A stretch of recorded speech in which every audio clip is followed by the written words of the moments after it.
Hello, on se retrouve pour un nouvel épisode et aujourd'hui c'est une édition spéciale nouvelle année 2023. Comment s'imposer de nouveaux objectifs pour cette nouvelle année? Je me suis dit que c'était important de faire un épisode pour parler des objectifs, de l'entrepreneuriat. Euh, qui dit nouvelle année, vous le savez, dit nouveaux objectifs. On se met toujours des nouveaux challenges, on met toujours en place des nouvelles résolutions. Et qui dit résolution, pour moi, ça signifie toujours des résolutions en fait business. Euh, qu'est-ce que qu'est-ce que j'ai envie de mettre en place pour 2023 et qu'est-ce que j'ai mis en place en fait sur l'année d'avant. Donc je fais toujours un petit peu le bilan en fait de mon année, je le fais moi-même. Je fais un bilan solo, on va dire. Et d'ailleurs, j'ai un petit carnet comme ça, un petit carnet bleu. On connaît hein, la couleur que vous pouvez voir sur la vidéo pour ceux qui regardent la vidéo. Et en fait, dans ce petit carnet, tous les ans, genre, j'arrache des pages au fur et à mesure, mais tous les ans, je prends ce petit carnet et j'écris en fait les objectifs que je veux atteindre pour cette nouvelle année. Donc, ça va faire c'est la troisième année que je fais ça. Je fais vraiment ça depuis que je suis dans le digital, parce que finalement, quand on est dans le digital, on peut faire beaucoup de choses, on est amené à créer beaucoup de projets, à faire toujours des nouveautés, des nouvelles choses. Mais ça marche aussi dans l'entrepreneuriat, de plus en général, dans n'importe quel métier, parce que qui dit encore une fois nouvelle année, dit objectif. Donc, par exemple, je me suis posée en fin de semaine dernière et j'ai repris donc ce fameux petit carnet et j'ai relu en fait les objectifs que je m'étais mis pour l'année 2022. Ça m'arrive de le reprendre, ce petit carnet, dans l'année, mais c'est vrai que là, ça faisait vraiment plusieurs mois que je ne l'avais pas repris en main. Et en fait, juste en reprenant mes objectifs 2022, je me suis rendu compte que j'avais atteint certains objectifs et que je me souvenais même plus que j'avais écrit ces objectifs-là, en fait, dans ce carnet. Donc pourquoi je vous dis ça? C'est qu'en fait, il faut pas du tout se mettre la pression. C'est pas parce qu'on écrit des objectifs qu'il faut absolument s'y tenir. Les objectifs, ça peut être aussi juste une trame à suivre et se dire, OK, j'aimerais bien atteindre ces objectifs, donc je vais l'écrire et je vais me dire, bah, si je l'atteins, tant mieux. Si je l'atteins pas, bah, pourquoi je l'ai pas atteint et est-ce que je me suis donné les moyens de les atteindre? Donc, j'ai repris ce petit carnet, les objectifs 2022. Je me suis rendu compte qu'il y avait des choses que j'avais atteintes, d'autres non. Et en fait, je les ai tout simplement réécrits d'une autre manière pour l'année 2023. Par exemple, je vous prends la première page. Euh, donc, j'ai réécrit en fait de ce que je m'étais mis pour 2022, que j'ai pas eu le temps de faire, que j'ai pas fait. Par exemple, créer une masterclass gratuite qui touche toute la partie social media et créer aussi donc une liste d'attente sur mon site internet. Et donc, quand j'ai pris cet objectif 2022 que j'ai pas pu faire sur l'année 2022, bah, j'ai essayé de le mettre en place pour l'année 2023, tout simplement. Ensuite, un programme de 30 jours pour vraiment vous aider à augmenter votre communication. Pareil, ça, j'ai quelques brouillons. J'avais commencé l'idée, mais j'ai pas eu le temps de la réaliser. Bon, après, j'ai d'autres petites choses décrites, mais euh, voilà, c'est des choses que quand on va penser à un objectif, il y a d'autres objectifs qui vont en découler. Du coup, là, je me suis remis encore comme objectif reprendre mon site internet EvaVolf, parce qu'il y a un evavolf.fr à l'heure d'aujourd'hui qui est très ancien et l'evavolf.co que je suis en train de développer vraiment pour faire un système de branding et vraiment une vraie agence digitale internationale. Donc, il y a encore toute la partie anglaise que je vais devoir faire. Donc, voilà, ça fait partie de mes objectifs. Mais voilà, il n'y a pas de pression. Si je fais des choses que j'aime tous les jours et que je gagne ma vie, je ne vais pas me mettre la pression pour atteindre certains objectifs qui sont en fait juste des choses ridicules, en fait, des choses qui ont peu d'importance quand un business tourne ou quand on vit du moins de sa passion. Donc, pour essayer de vous aider un minimum dans cette année 2023, parce que bon, cet épisode, c'est aussi fait pour ça. L'idée, c'est de vous accompagner et de vous donner les bonnes lignes à suivre pour déterminer vos objectifs. Donc, je pourrais dire, il faut vraiment fixer des objectifs en 4 étapes. Ces 4 étapes-là vont vous servir en fait d'atteindre ces fameux objectifs. Donc déjà, vous allez devoir déterminer vos objectifs. Et donc pour déterminer vos objectifs, il va falloir les écrire noir sur blanc, d'être précis et de vous fixer des objectifs réalisables. On parle aussi d'objectifs atteignables. Je ne sais pas si ça vous parle d'avoir des objectifs puissants. Les objectifs puissants, c'est-à-dire qu'ils doivent être atteignables, acceptables, ambitieux, mais aussi appropriés. L'idée, c'est qu'un objectif doit être donc inspirant, challengeant, il doit vous faire rêver, il doit être assez ambitieux pour pouvoir vous motiver et il doit être aussi être réalisable parce que l'idée, c'est d'avoir des objectifs qui sont réalisables en termes d'énergie, en termes de temps et en termes d'argent. Donc, vraiment, encore une fois, le principe de définir des objectifs, donc on peut appeler aussi des objectifs SMART, des objectifs intelligents, l'idée de se les approprier, de se les définir, ça va vous pousser à avoir envie de les atteindre. Encore une fois, c'est pour vous motiver à accomplir certains objectifs. Ça va être des buts définis, ça va être des choses qui vont vous aider à développer votre business, votre affaire, votre entreprise ou à vous développer dans votre secteur d'activité si vous êtes salarié. Et voilà, l'idée, c'est euh, d'être aussi gentil avec vous-même. C'est-à-dire que moi, là, je ne vais pas me mettre comme objectif de faire 1 million d'euros de chiffre d'affaires. Si je sais que je suis capable d'en faire 100 000 et qu'aujourd'hui, mes limites sont que j'ai pas assez d'humains autour de moi et que mon, mon entreprise n'est pas encore assez carrée en termes de structuration, bah, je vais pas mettre un objectif que je sais que je vais pas atteindre parce que ça va juste me frustrer. Donc, il faut vraiment que vous mettiez voilà, des objectifs qui sont pas faciles, pas trop faciles, mais pas non plus trop difficiles. Et il faut qu'ils soient limités dans le temps. Ça, c'est la base quand on détermine des objectifs. Encore une fois, moi, je prends ce petit exemple de carnet bleu, hein, qui est mon petit carnet que j'ai tout le temps et qu'en fait, je vais pouvoir noter peut-être, il y a peut-être 3 ou 4 pages, hein, mais j'écris assez gros, hein. Donc, il y a peut-être 3 ou 4 pages d'idées, de choses que j'ai envie de développer pour l'année d'après. Mais ça n'empêche pas que si je le fais pas, encore une fois, il faut pas être frustré. C'est des idées, c'est des choses que tu as envie de réaliser, que tu as envie de mettre en place, mais c'est pas pour autant que tu vas peut-être les mettre en place cette année, tu vas peut-être les mettre en place pour l'année 2024. Peut-être qu'il y a des choses en milieu d'année, tu vas te dire, mais j'ai écrit ça, mais en fait, ça sert strictement à rien que je mette en place ça parce que je me suis rendu compte que puisque j'avais mis en place une autre stratégie, bah, j'avais plus besoin de mettre en place celle-ci. Donc, prenez du temps, réfléchissez, prenez du temps pour vous. Euh, Prenez le temps de vous mettre vos objectifs. Il y a beaucoup de personnes aussi, quand on voit une nouvelle année venir, c'est une source de stress parce qu'on se dit, bon, c'est une nouvelle année, il faut que je recommence, il faut que j'y aille, il faut que je prenne les choses en main, c'est une nouvelle année, l'année 2022, elle a été compliquée, l'année 2022 n'a pas été aussi satisfaisante que je l'avais espéré, ou vous avez peut-être rencontré d'autres problématiques en 2022. Vous rencontrerez toujours des problématiques. C'est la vie d'un entrepreneur, c'est la vie d'une ou d'un chef d'entreprise. Il y aura toujours des problématiques, il y aura toujours des choses qui vont arriver à un moment où vous vous y attendez pas, ou des problèmes qui vont se créer alors que vous pensez que tout roulait, tout était rose. Et voilà, ça fait partie des choses. Les objectifs que vous allez vous poser, euh, que vous allez prendre le temps de mettre en place dans un petit carnet ou dans des notes dans votre téléphone, peu importe où vous les mettez. Moi, je vous invite, si c'est des choses vraiment que vous voulez réaliser très rapidement, c'est de faire des post-it et limite mettre des post-it sur vos miroirs, que à chaque fois que vous allez vous brosser les dents, et ben vous allez vous dire, OK, il faut que je réalise ça, il faut que je fasse ça. Et ça, c'est mon objectif numéro 1. Je me perds un peu dans toute cette idée d'objectif, mais ce que vraiment vous devez retenir, donc on est toujours dans l'étape numéro 1, c'est déterminer vos objectifs.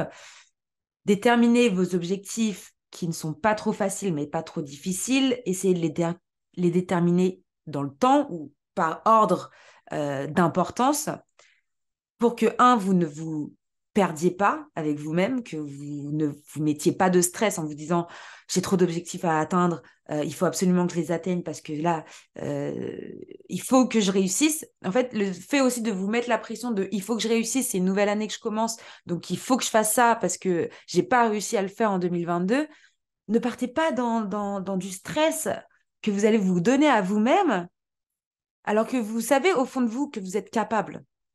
Mais parfois, lorsque vous êtes capable de faire quelque chose, mais que vous vous mettiez trop de stress ou que vous vous limitez trop à des objectifs euh, trop gros et donc que vous avez donc une source d'anxiogène, si je puis dire, et ben vous n'allez pas arriver à atteindre vos objectifs. Et c'est pour ça qu'au début de l'épisode, je vous ai vraiment dit, ce petit carnet bleu, Des fois, je ne l'ouvre pas pendant des mois et des mois. Et quand je l'ouvre, je dis, ah, mais ouais, ça, je l'ai fait. Ça y est, je l'ai fait, en fait. C'est qu'il y a des choses que tellement vous avez envie de le faire, des projets que vous avez envie de réaliser ou des choses que vous allez que vous avez tellement envie de mettre en place qu'en fait, vous allez même oublier que ça fait partie de vos objectifs parce que vous savez que vous devez le faire et que vous savez que vous allez le faire. Donc, étape numéro 1, déterminez vos objectifs. Étape numéro 2, décomposez vos objectifs en sous-objectifs ou en tâches. Je m'explique. On reprend, parce qu'il y a beaucoup de personnes qui se mettent ce genre d'objectif que je trouve, c'est pas, ça devrait même pas être un objectif d'ailleurs. Si vous mettez un objectif de chiffre d'affaires, je me dis, je veux absolument faire 100 000 euros de chiffre d'affaires pour l'année 2023. Donc, ça veut dire qu'il faut que je fasse au moins à peu près 10 000 euros par mois. Comment je vais faire pour faire 10 000 euros par mois?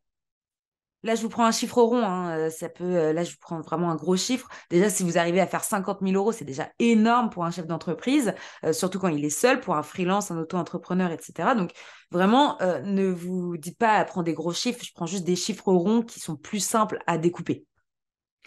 Donc, on repart sur ces 100 000 euros, c'est-à-dire 10 000 euros par mois. C'est-à-dire que si je dois faire 10 000 euros par mois, comment je vais faire ces 10 000 euros par mois? Quels vont être les sous-objectifs, mes tâches à accomplir pour pouvoir mettre en place et réaliser cet objectif? Pour moi, encore une fois, des objectifs financiers ou des objectifs de followers, il y a beaucoup de personnes qui disent, ouais, moi, mon objectif cette année, c'est d'avoir 10 000 abonnés. Pourquoi tu veux 10 000 abonnés? Est-ce que c'est plus important d'avoir 10 000 abonnés ou est-ce que c'est plus important de faire même 1 000 euros par mois? C'est si tu as 10 000, si t'as 10 000 abonnés et que tu fais même pas 1 000 euros par mois, je préfère avoir 1 000 abonnés et faire 10 000 euros par mois plutôt qu'à d'avoir 10 000 abonnés et d'en faire 1 000 euros par mois. Je ne sais pas si je vous ai perdu dans vos oreilles, mais l'idée, c'est que avoir des objectifs qui ne sont pas numéraires, mais qui sont facilement atteignables euh, et où vous allez pouvoir mettre des bonnes pratiques, vont vous permettre de faire des sous-objectifs. Et donc, vous allez pouvoir créer des tâches à réaliser par mois, par semaine, par trimestre. Ça dépend de votre rythme. Si vous avez encore votre métier, si vous travaillez encore à l'heure d'aujourd'hui et que vous essayez de développer votre entreprise, eh bien, vous n'allez pas pouvoir faire 10 tâches par jour. Peut-être que vous allez faire 10 tâches par semaine. Et puis, si voilà, vous avez des enfants à vous occuper, bah, peut-être que 10 tâches par semaine, c'est même pas envisageable que vous allez faire 10 tâches par mois. Mais ces tâches-là, vous allez les réaliser. Donc ça, c'est encore autre chose. C'est que vous allez avoir vos objectifs, vous pouvez créer des sous-objectifs que vous allez vouloir réaliser, et dans tous ces objectifs-là, en fait, vous allez pouvoir vous créer des tâches que vous allez vous forcer à faire pour pouvoir atteindre vos objectifs. Encore une fois, une to-do list, les fameuses to-do list, ça ne doit pas être un système où vous allez être stressé. Ça doit pas être une liste qui vous stresse. Ça ne doit pas non plus être une liste anxiogène. Ça doit être une liste de bonheur. Dites-vous qu'aujourd'hui, si vous vous posez à une table, en silence, seul, à réfléchir à réellement qu'est-ce que vous voulez mettre en place pour 2023, quels sont les objectifs que vous voulez mettre en place en 2023 ou les sous-objectifs, ça doit être une liste. Si vous faites une liste de tâches, les listes de tâches, c'est tout ou rien. C'est soit ça vous motive, soit ça vous stresse, ça vous bloque et ça vous fige et là, vous n'êtes pas bien. Donc, créez une liste de bonheur. Cette liste de bonheur, c'est une liste de tâches qui va vous donner envie de les réaliser. Et si vous ne les réalisez pas, ces tâches, mais c'est pas grave en fait. Parce que vous avez toute la vie pour les réaliser, ces tâches. Donc, dans cette étape numéro 2, qui est décomposer vos objectifs pour créer des tâches, ça doit être une source de bien-être. Et ça, c'est très important pour que vous puissiez atteindre ces objectifs. D'ailleurs, si je peux vous donner des astuces ou des solutions pour vraiment rester justement focus, super concentré sur ces objectifs, ça va déjà être de se couper certaines distractions. C'est-à-dire, si vous avez l'habitude de regarder une série tous les soirs, bah, peut-être que 2 soirs par semaine, vous allez vous dire, bah non, je fais mes tâches et je ne vais pas aller regarder une série ou un film pendant 2 heures ou du coup, je vais passer la nuit, je vais faire nuit blanche parce que je suis tellement dans la nouvelle série que en fait, j'ai pas dormi de la nuit et donc le lendemain, je suis fatiguée et donc je vais pas pouvoir réaliser les tâches à effectuer. Donc, se couper de distractions, c'est super important. Je vous dis pas non plus, parce que bon, il y a des amis, parfois, ils me disent, oui, toi, c'est trop, c'est extrémiste, tu te coupes de tout. Bah, quand je veux vraiment réaliser un objectif et que je veux absolument que cette tâche soit réalisée parce que je sais que si je réalise pas cette tâche, je vais pas passer à un autre niveau, ouais, je me coupe de tout. Chacun a sa manière de faire. Je vous dis pas de vous couper de votre famille, je vous dis pas de vous couper de votre conjoint, votre petit copain, votre petite copine, je vous dis pas non plus de vous couper de tous vos amis, je vous dis de couper de distractions. C'est-à-dire que quand je sais que les copines, elles se réveillent le soir à 18-19 heures à envoyer des textos parce qu'elles sont entre le dîner et puis la série télévisée et que du coup, ça me distrait parce que c'est à ce moment-là que j'arrive à être focus, et ben j'éteins mon téléphone. Je le mets en silencieux ou je le mets juste en appel urgent. Si vraiment il y a une urgence d'appel, je reçois quand même l'appel, mais je suis coupée de ma distraction qui est de textoter. Ça peut être une distraction, voilà, ça peut être n'importe quoi. Se couper de distraction pour vous concentrer sur un objectif. Ensuite, vous allez pouvoir aussi vous réveiller peut-être plus tôt le matin ou vous coucher plus tard le soir pour pouvoir réaliser cette mission ou ces tâches. Encore une fois, ça, c'est quelques astuces, quelques solutions euh, pour pouvoir réaliser vos objectifs un peu plus rapidement, mais ne négligez pas vos petits plaisirs. C'est-à-dire que si vous avez une routine particulière où il y a quelque chose que vous faites tous les jours qui vous fait plaisir, vous n'allez pas vous enlever ce plaisir pour réaliser vos objectifs. Par contre, se couper de distraction pour réaliser une tâche qui va vous amener à réaliser un objectif quelques fois dans la semaine, quelques fois par jour, c'est important. Mais voilà, ne vous coupez pas non plus de toute votre vie, de tous vos plaisirs, de tous les plaisirs de la vie, parce qu'on est encore une fois dans un système où on est censé profiter de la vie, parce qu'on n'a qu'une vie. Donc la vie, c'est pas juste travailler, mais quand on est entrepreneur, quand on veut réaliser des projets, il faut travailler. Ça, il n'y a pas de secret. Les personnes qui vous disent oui, viens avec moi en un mois top chrono, tu vas être l'entrepreneur 2023 et tu vas faire 100 000 euros de chiffre d'affaires par mois. Non, ça, c'est pas possible. Ça prend du temps. Il faut du temps pour tout. Et tout à l'heure, j'ai enregistré un épisode de podcast avec Christelle. Vous allez avoir cet épisode-là dans quelques semaines. Et elle m'a dit, tu vois, Eva, l'entrepreneuriat, c'est comme lancer des graines dans un jardin. Elle est dans la cuisine. Lancer des graines dans un jardin. Je m'explique. Si vous voulez créer un potager, vous n'allez pas planter les mêmes graines au même moment de l'année. OK. Vous n'allez pas cultiver le même fruit ou le même légume à la même période de l'année. Et dans tous les cas, si vous décidez de cultiver et d'avoir un potager, votre potager, il va pas se créer en 2 semaines. C'est-à-dire que même en un mois. C'est-à-dire qu'au bout d'un mois, tu vas pas avoir un bananier. En un mois, tu vas pas avoir, je sais pas, un pommier. Tu vois, ça va prendre des années à avoir un pommier. Par contre, en un mois, tu peux peut-être avoir des salades et des tomates. Et ça va quand même te servir à te nourrir. Donc vraiment, cette métaphore du potager, je la trouve extra puissante. Parce qu'un potager, ça se crée pas en un jour. Et un potager, ça ne se cultive pas de la même manière en fonction des jours et des mois de l'année. Et ça, c'est super important de retenir ça. Parce qu'en fait, l'entrepreneuriat, ça serait de créer un nouveau potager tous les ans. Et ça serait de continuer à cultiver des arbres ou des,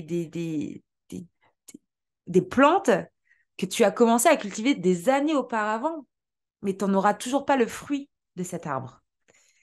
Donc, si je peux vous donner vraiment, voilà, euh, et ça va me servir à aller à cette étape 3, qui est adapter vos objectifs en fonction de votre énergie et de vos envies. Gardez à l'idée que il faut que vous travailliez en fonction de vos envies, certes, et de votre énergie. C'est-à-dire que s'il y a des semaines où vous ne pouvez pas travailler, vous ne sentez pas de travailler, vous êtes fatigué, reposez-vous. Vous aurez encore plus d'énergie pour les autres semaines qu'auparavant. Si vous n'avez pas envie de travailler aujourd'hui, eh bien, travaillez pas en fait. Pourquoi vous allez vous forcer à travailler sur quelque chose normalement qui vous passionne, où vous avez envie de vivre de votre passion, vous avez envie de créer quelque chose et de vivre de cette chose, Si vous n'avez pas envie de travailler aujourd'hui, bah, vous allez travailler demain. C'est pas grave. Adaptez vos objectifs en fonction de votre énergie et de vos envies. Ça, c'est super important. Et donc, adaptez aussi vos objectifs à cette fameuse année qui reprend le potager. Il y a des mois ou des trimestres de l'année où vous allez avoir plus de travail. Il y a des mois ou des trimestres de l'année où votre travail va être beaucoup plus difficile parce que il y aura peut-être moins d'audience, il y aura peut-être moins de clients, il y aura peut-être moins de prospects, vous aurez peut-être moins de chiffre d'affaires. Après 7 ans d'entrepreneuriat, il y a encore des mois où je vais faire un SMIC. Il n'y a plus vraiment, il y a plus de mois où je fais zéro. Ces mois-là, moi, ça y est, j'ai passé ce cap-là. Mais j'ai mis presque 5 ans à réussir à avoir des années complètes sans avoir des mois à zéro. Maintenant, à l'heure d'aujourd'hui, il y a encore des mois où je vais faire des SMIC. Il y a des mois où je vais faire une fortune. Et ça fait partie, voilà, des montagnes russes de l'entrepreneuriat. Et il n'y a pas un seul entrepreneur qui vous dira pas qu'il y a un mois dans l'année qui n'est pas plus dur qu'un autre. Moi, par exemple, les mois les plus durs, c'est les mois, les summers, les mois de juillet, août. Parce que les personnes, elles sont tellement focus sur les vacances d'été qu'il y a moins d'attractions, que les personnes remettent les choses à la rentrée, ils veulent des nouveaux objectifs pour la rentrée. Donc, il y a beaucoup de projets qui se retrouvent en stand-by. Il y a des personnes voilà, qui ont des compagnies des entreprises plus grandes. Donc, elles vont faire appel à moi l'été pour préparer la rentrée, justement. Donc, je vais avoir plus de travail avec certaines personnes l'été, mais d'autres personnes qui vont être fermées totalement l'été et donc qui vont me mettre en stand-by mes contrats. Donc, voilà, il y a des moments dans l'année qui sont plus aptes à d'autres. Et donc, pour reprendre ces petites graines, eh bien, moi, je vais vous dire mon secret. Moi, je travaille plus quand les gens ne travaillent plus. Et ça, c'est où est toute ma subtilité de ma stratégie entrepreneuriale. C'est-à-dire que là, toute cette semaine consacrée à Noël, aux fêtes de fin d'année, aux familles, etc., c'est la semaine où je travaille le plus. Et vous allez voir qu'au 1er janvier, je vais arriver avec un full programme de nouveaux projets, de nouvelles choses en place, de nouveaux concepts, de nouvelles idées, parce qu'en fait, je vais prendre toute cette énergie où je vois ma famille, je vois mes amis, je me sens bien, je profite, je relaxe. J'ai moins de pression sur mes épaules parce que mes plus gros clients sont en vacances et les autres prennent du temps voilà, pour eux. Et donc, cette semaine-là, elle est consacrée à moi et va à mon entreprise. Et donc, ça, c'est mon secret. C'est-à-dire que je vais prendre mon petit sachet de graines que j'ai pas pu planter pendant 2 mois parce qu'il y a tellement eu mon mois de novembre, mon mois de décembre a tellement été énergivore avec plein de clients, plein de nouveaux projets ou même des problématiques que d'ailleurs j'ai découvert au bout de 7 ans d'entrepreneuriat que j'avais pas avant. Euh, Tellement ces graines, en fait, j'ai pas pu les planter, et ben je vais prendre mon sac de graines et je vais aller les planter cette semaine-là. Cette semaine où toutes les personnes sont en stand-by. Donc moi, ça, c'est ma stratégie à moi. C'est ma force à moi. C'est de savoir travailler quand les personnes ne sont pas là ou ne sont trop occupées. C'est-à-dire que moi, je vais avancer quand les autres n'avancent pas. Et c'est ce que je fais aussi l'été. Bah, par exemple, l'année dernière, à cette même période, bah, j'ai écrit mon livre. Voilà, j'ai écrit un livre. Genre, je me suis dit, je vais écrire un livre. Et je l'ai sorti au mois de janvier. Et ça m'a aidé à me dire, OK, bah, du coup, maintenant, je sors mon podcast. Et aujourd'hui, j'en suis à mon 50e épisode, presque. D'ailleurs, je vais faire le bilan avec vous bientôt sur le 50e épisode, où j'ai pu euh, mettre en place toutes ces idées. Bref. Étape numéro 1, déterminez vos objectifs. Étape numéro 2, décomposez vos objectifs en sous-objectifs et mettez-vous des tâches à accomplir. Étape numéro 3, adaptez vos objectifs en fonction de votre énergie et de vos envies. Ne vous mettez pas à faire des choses que vous n'avez pas envie de faire ou à faire des choses quand vous êtes trop fatigué parce que vous n'allez pas être performant. Et donc, j'arrive à l'étape numéro 4, cette fameuse étape. Donc, comment se fixer des objectifs et réussir à les atteindre? Objectif numéro 4, ajustez vos objectifs au fur et à mesure du temps lorsque nécessaire. Et ça reprend en fait cette idée de potager finalement. Vous voyez, la petite boucle est bouclée. Je vais vous donner vraiment tout mon cœur et toute mon énergie pour cette nouvelle année 2023. J'espère que cette année 2022 vous a apporté des belles choses. J'espère que ça vous a aussi apporté des échecs, parce que je le répète souvent, les échecs vous apportent de nouvelles réussites. Et donc, pour cette année 2023, je vais vous consacrer mon énergie. Si vous avez des questions, si vous avez des besoins, n'hésitez pas à me contacter. Encore une fois, je suis quelqu'un de super disponible qui répond assez rapidement et j'aime beaucoup aider les autres. Et je pense que vous commencez à me connaître et vous le savez. N'hésitez pas à m'appeler, n'hésitez pas à me contacter, n'hésitez pas à me poser des questions. Je serai ouverte à tout. Et ce que je vais vous souhaiter pour cette année 2023, c'est beaucoup de bonheur, beaucoup de réussite, mais aussi beaucoup d'échecs. Parce qu'encore une fois, les échecs font partie de la réussite. J'espère que cet épisode spécial nouvelle année et spécial objectif vous a donné de la motivation, que je vous ai donné des astuces, que je vous ai motivé pour cette année 2023 surtout, et que je vais vous aider à vraiment vous fixer des objectifs que vous allez pouvoir atteindre efficacement et assez rapidement. Encore une fois, pas de pression. On a une vie entière pour réussir. Vous pouvez réussir à 20 ans, comme à 30, comme à 40, comme à 50, comme à 60. Il n'y a pas d'âge pour réussir. Il n'y a pas d'âge pour être heureux. Il n'y a pas d'âge pour se sentir bien. Et donc, je vous souhaite une agréable année 2023. Je ne vous souhaite pas encore bonne année 2023 parce qu'on est juste avant l'année 2023. Mais voilà, tout mon cœur pour cet entrepreneuriat. Et je vous dis à bientôt pour un nouvel épisode. I am the boss. Merci.